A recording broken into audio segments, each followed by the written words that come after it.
Hidup Sehat bersama saya Intan Salmadina dan saya Dr. Rizal Alidrus. Ya, dokter, tadi udah lihat ya kita tayangan tadi itu nyeri sendi ternyata bisa atasin di rumah ya, Dok ya.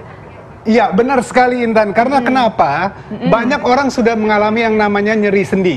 Nah, bagaimana Intan? Kamu pasti pernah kan? Saya pasti pernah juga. Pernah, Dok. Cuman kadang-kadang tuh bingung ngatasinnya tuh gimana. Apalagi kan sekarang aku takut keluar rumah. Gimana tuh, Dok, ngatasinnya kalau di rumah nyeri sendi? Nah, langsung aja kita undang narasumber kita, Dr. Ibrahim Agung, spesialis rehabilitasi medik.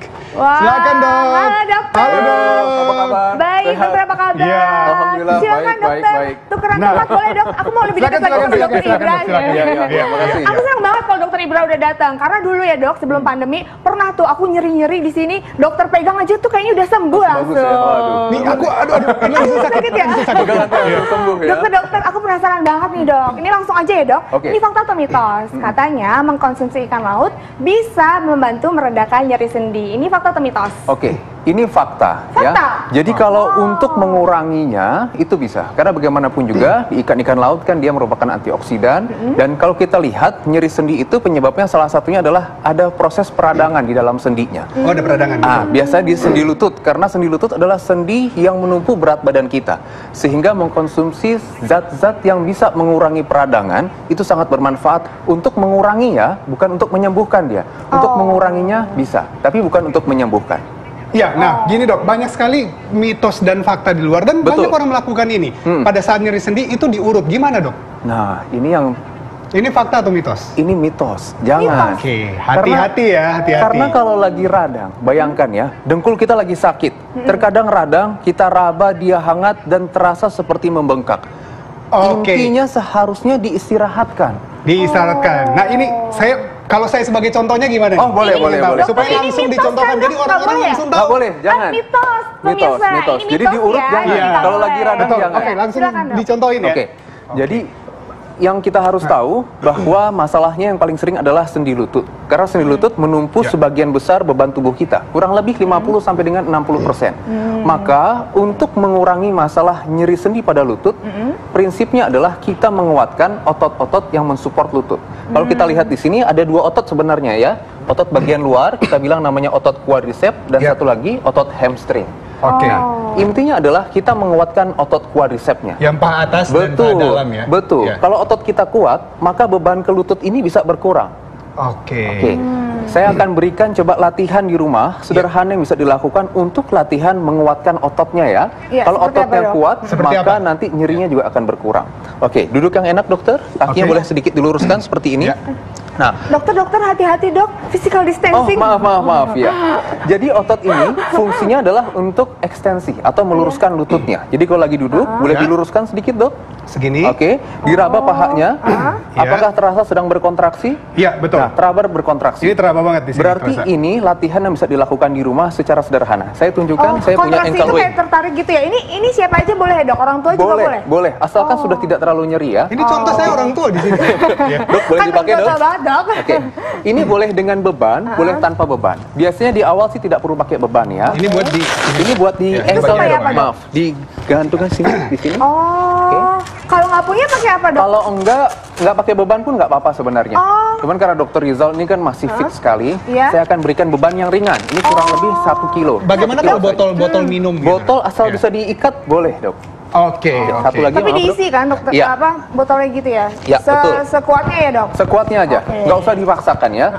Nah, Jadi ada tekniknya ya, pemirsa di ada rumah. Jadi nggak tekniknya. bisa sembarangan Nggak boleh ya? sembarangan. Kalau sembarangan latihan, takutnya malah cedera, semakin berat. Iya. nanti. Oke. Jadi kita luruskan, Ya. Bisa, Dok? betul. Duduk Aku mau seperti bantu, biasa. tapi lagi physical Tar distancing dulu, gimana duduk dulu, dong? tekuk dulu. Tekuk Oke. dulu. Oke, ditekuk. Tangan ditaruh di paha Ya. untuk memastikan agar betul ototnya berkontraksi. Ya. Kemudian setelah itu diluruskan kakinya, Ya. teruskan dua-duanya. Oke, kalau sulit satu juga nggak apa-apa. Oke. Oke. Rasakan otot sedang berkontraksi dan kita hitung sampai dengan 6 hitungan. 1, 2, 3, 4, 5, 6. Turunkan pelan-pelan. Turunkan pelan-pelan. Oh. Rasanya gimana, Dok?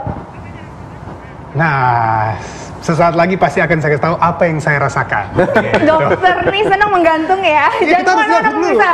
Tetap di Hidup Sehat. Nah, itu sama banget tuh kayak aku juga suka banget loh kalau lagi duduk terus nyilangin kaki, ternyata bisa nimbulin nyeri sendi ya dok. Betul, ya. ya. Dokter, jangan main betul-betul aja, tadi belum dijawab loh. Nah. Apa rasanya dok tadi? Ini so far yang saya rasain ini ada kontraksi ya. Betul. Ini ada kontraksi. Jadi Tadi pada pas saat kini tadi, ini kerasa banget di bagian sini, walaupun ada bebannya di sini, tapi yang nahan di bagian sini ya dok. Betul, karena Gitu. otot yang berkontraksi adalah otot ini, yang fungsinya meluruskan lututnya. Oh dok, tapi kalau kayak gitu kan kayak ada beban sakit ya, maksudnya Iya. kayak keras gitu kan jadinya, Betul. sendinya nggak makin sakit tuh dok? Nah, makanya kita batasin 6-8 hitungan, kemudian resting. Berapa round? Berapa kali? Berapa? Idealnya 1 set saja sekali cukup. Apalagi kan kalau misalnya sudah punya nyeri sendi. Tapi sehari boleh dilakukan 2-3 kali. Jadi misalnya pagi 1 set atau 10 kali, siang 10 kali, sore 10 kali. Nah, Bisa gimana? seperti itu. Benar dok. Itu gimana dok? Kalau seandainya orang yang lagi nyeri sini kan paling banyak nih. Betul. Kompres apa benar bisa dikompres air hangat atau air dingin? Yang dapat meringankan nyeri Nah, sendi. gini. Fakta atau mitos? Kalau untuk sendinya, Ya. ini fakta ya. Oh, Tapi fakta. kita harus tahu dulu di mana kita menempatkan mana yang hangat, mana yang dingin. Nah, ini yang suka salah. Ini yang paling Ini penting. suka salah. Ya. Kalau sesuatu bagian tubuh sedang meradang, maka dia panas dia.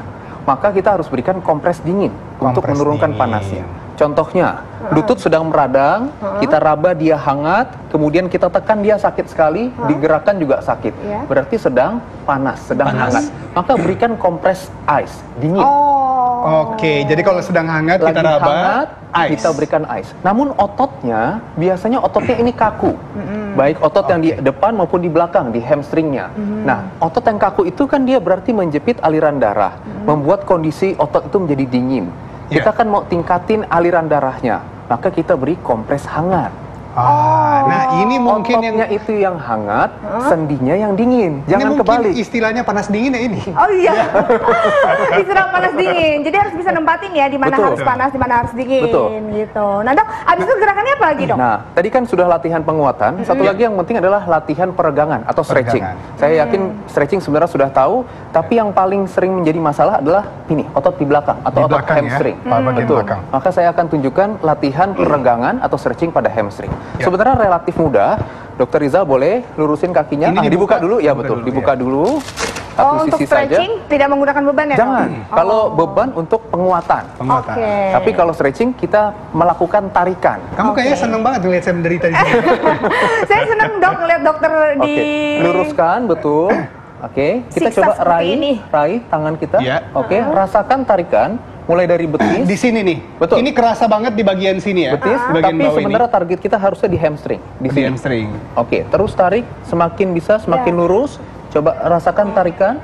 Oke, kalau Dok, sudah dok. ada rasa sedikit tidak Dok, nyaman, yang sebenarnya yang bener tuh hamstring tuh bagian mana sih dok? Aku ini hamstring kurang nih. ngerti. Hamstring pas di Oh. belakang lutut sampai mohon maaf ke bokong. Oh, dari belakang lutut ke Betul, sini. sampai ke bokong. Ya, Itu ini kerasa hamstring. banget di bagian sini. Nah, saya. dia tarik hamstring lagi ya, dok, dok? sampai ke belakang sini dok. Nah, ini udah mulai kerasa nih. Oke. Kerasa. Nah, ini berapa lama? Berapa hitungan, Sama, Dok? 6 hitungan 6 juga. Dok. hitungan. Kalau sudah ada rasa tidak nyaman, mulai dihitung. Jadi jangan dari awal sudah dihitung ya dok. Iya. Tarik dulu, ada rasa slightly discomfort atau sedikit tidak nyaman, Iya. mulai rasakan atau lakukan hitungan. Sampai dengan 6 dok, hitungan. Dok, tapi kalau untuk yang usianya udah kayak 50 sampai 60-an gitu kan soalnya papa aku nih udah hampir 60 nih, Betul, Dok. betul. Itu boleh kayak gitu, Dok? Nah, hati-hati di pinggangnya. Oh. Jadi posisinya harus dimodifikasi. Bisa dilakukan posisi lain sambil tiduran atau berbaring. Kira-kira posisi yang paling bagusnya gimana? Yang enak kalau untuk usia lanjut sebenarnya sambil berbaring ya. Tiduran. sambil berbaring. Sambil berbaring, kemudian boleh pakai handuk, diangkat kakinya ke atas. Oh, seperti ini. Betul. Jadi kayak dibantuin sama anduknya itu ya, Dok, ya? Betul. Oh. Betul. Dengan lebih aman untuk pinggang. Kalau seperti tadi, kita maksudnya untuk lututnya bagus, tapi pinggang malah sakit. Ini yang betul sekali tadi Intan harus diperhatikan untuk usia yang di atas 60 tahun. Nah, apalagi mungkin sering saya tambahkan ya, kita kalau di pesawat itu kita suka lupa Intan, apalagi yang long flight, Betul. itu banyak diam kayak gini, itu harus selalu digerakkan paling nggak 3-4 jam dari Betul, dari betul. baca. Oh, jadi Kadang harus itu tetap bisa menyebabkan stretching ya? kekakuan sendi juga. Betul Oh sekali. gitu. Gitu. Sama lah ya kayak hati kalau udah lama-lama nggak merasakan apa gitu, jadi lama-lama jadi di-stretching ya. kayak hampa gitu ya, Dok, ya. Masuk nggak, Dok? Masuk ya. Dok, ada gerakan lain nggak, Dok, selain di lutut? Kan nyeri sendi bisa di mana aja sih, Dok, selain lutut? Betul. Biasanya Sebenarnya kan- hampir semua bagian tubuh itu bisa mengalami nyeri sendi, khususnya karena pengapuran atau penuaan sendi. Tapi yang paling sering memang dua sendi, sendi Apa? lutut dan satu lagi sendi pinggang. Nah, kalau pinggang itu bisa juga mengalami pengapuran, tapi memang posisinya ini yang harus sambil tiduran. Nah ini dok, yang paling banyak kesulitan di masyarakat ini ngebedain yang mana nih, nyeri sendi karena pengapuran atau memang nyeri sendi karena memang kekakuan tadi atau terkilir. Oke, kita harus lihat dulu. Kalau karena pengapuran adalah penyakit degenerasi atau penuaan. Jadi biasanya terjadi pada orang yang sudah mengalami usia lanjut. Sedangkan kalau terkilir tadi atau masalah otot itu penyebabnya pasti ada salah gerakan. Baik gerakan yang tiba-tiba atau gerakan yang berulang dalam waktu yang lama. Misalnya kita posisinya nggak bagus nih ketika kerja. Itu berarti kan posisinya yang tidak bagus berulang-ulang dalam waktu yang lama. Itu juga bisa menyebabkan nyeri. Bisa menyebabkan juga ya dok. Betul sekali. Nah dok, tapi kadang-kadang aku suka sakit nih dok di bahu nih. Ini benar nih. Gimana tuh dok caranya gimana menghilangkan kira-kira nyeri dok, gimana? sendi di sini? Nah, sebenarnya kalau ini yang bikin nyeri sendi kalau untuk daerah pundak bisa dua struktur ya. Pertama mungkin di tulang lehernya, satu lagi mungkin di sendi bahunya. Nah, tapi prinsipnya sama. Yang jadi masalah nanti ototnya. Kalau sendinya itu sendiri kan menua, tapi otot yang mengcover si sendinya itu yang jadi masalah. Maka stretching sangat penting. Oke, stretching. Stretching baik untuk leher maupun untuk pundaknya, itu penting sekali. Nah, biasanya kan di masyarakat ini suka pakai minyak gosok. Nah, Kadang iya. kalau leher pun itu biasa koyo dan lebih fatalnya lagi terus suka dipukul pakai bantal gitu loh. Masa? Atau dikerok gitu. Gimana dok? Kayaknya dokter salah aja kayaknya. Gimana? Itu boleh dok? Jadi memang kalau untuk minyaknya itu diperbolehkan. Namun tentu harus jelas ya, ini minyaknya minyak apa, tujuannya apa. Untuk mengurangi gejala itu bisa. Tapi kalau dibilang menyembuhkan nyeri sendi, hampir tidak mungkin. Menyembuhkan pengapuran, rasanya tidak mungkin. Namun minyak itu kan memang punya efek juga untuk relaksasi dan lain sebagainya. Rasa hangat juga membuat rasa nyaman. Itu bisa mengurangi untuk mengurangi gejala aja. Betul, betul. Nah dok, ini berarti tipsnya apa nih dok untuk bisa mengurangi nyeri sendi untuk kalau kita lagi mau mengatasi secara mandiri gerakan-gerakannya itu ada apa lagi dok? Jadi kalau menurut saya tipsnya pertama pastikan ini fasenya akut atau bukan. Kalau sedang akut tetap yang paling penting adalah icing biasa, kemudian kompres tadi, kompres es, istirahatkan. Dan kalau bisa kita lakukan elevasi atau diangkatnya. Maka kita sering dengar RICE ya. Rest, icing, compression, elevation. Itu untuk kalau akut. Kalau kronik maka yang penting adalah latihan penguatan. Karena latihan penguatan itu yang penting untuk mensupport sendinya. Dok, bedanya akut sama kronik itu apa dok? Ini, kalau akut itu kejadiannya baru kejadian. Biasanya akut itu baru? Baru. Biasanya onsetnya 1 hari sampai 2 minggu. Biasa itu nyerinya itu nyerinya sih, minta gitu. ampun. Jadi kalau lagi sakit itu kita bilang lagi akut sebenarnya. Kalau kronik itu sudah bulanan, sudah lama, bulanan bahkan tahunan. Itu sudah lama, jadi nyerinya sudah dari kapan? Sudah 2 tahun sebenarnya, tapi hilang timbul, itu kronik. Tapi kalau ini baru kejadian 2 minggu, sebelumnya nggak pernah sama sekali, itu sedang akut. Nah, gitu bedanya. informasinya ini jelas banget, jadi semua pada tahu yang mana mitos, mana fakta tentang nyeri sendi. Iya benar banget. Makasih banyak dokter. Sama-sama, Makasih banyak. mudah-mudahan bermanfaat ya. Informasinya mudah-mudahan bermanfaat ya untuk pemirsa. Tapi ngomong-ngomong nih dok, aku lagi suka banget makan kurma dok. Sama dokter juga. Iya. Wah, tapi enaknya di mix dok, pakai susu. Enak banget rasanya. Sekarang lagi tren banget loh dok, tahu nggak? Belum tahu saya. Belum tahu. Iya. Belum tahu. Tapi manfaatnya tahu kan? Pastilah, kalau kurma ya siapa yang nggak tahu manfaatnya. Apa aja ya manfaatnya dok ya? Kira-kira apa ya? Penasaran kan? Makanya nanti kita bakalan bahas. Kita kupas secara tuntas manfaat susu dicampur dengan kurma. Rugi banget kalau nggak disaksiin. Karena ini manfaatnya top banget. Jangan kemana-mana, tetap di Hidup Sehat.